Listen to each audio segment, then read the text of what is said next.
Good point. Joining us now to talk about the downstream flood threat is Bob Holmes with the USGS. Bob, Dr. Knabb here talking about other locations. And this is something I think people don't immediately think of, with the exception of those who live right along the river, is that water, it goes somewhere beyond the initial flooding problems.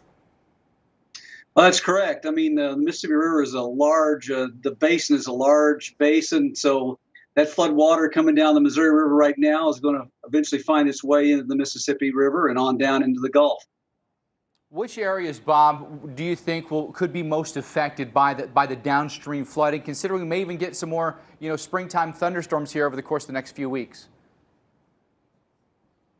Well, I mean, the river basically is a large river. You get below Cairo, Illinois, where the Ohio comes in, and the river can handle a lot of flow. And so with this, we've been dealing with a flood situation on the lower river for several weeks now.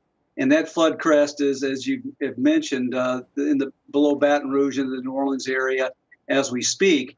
And so when this water makes its way down out of the Missouri, if we don't have any additional rain, it should be able to accommodate that fairly well. We won't see flood crests with this next round as that wave moves through as high as we've seen those.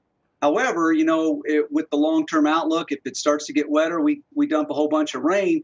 2011 was a perfect example of that, where we had that flooding in May that set records on the lower river. Bob, can you remember, in addition to 2011, any other past years where we had the bad combination of a lot of snow melt and then maybe an early season tropical system? That's a combination that kind of worries me. Looking that far ahead, I know it's early yet, but you got to be thinking about what could happen maybe even in June. Well, sure. I mean, we have our stream gauges that we operate around the country. Our field teams are out as we speak. They're kind of overworked in Nebraska and Iowa and those areas with the flooding this week.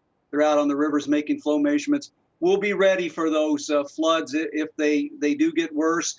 We're working around the clock right now, making sure our stream gauges are feeding our friends over at the National Weather Service so they can make those forecasts that the public consumes. Bob Holmes, we thank you so much, a USGS National Flood Coordinator. They're very busy. As he said, there's a lot to watch moving forward. Their information critical for the National Weather Service forecast.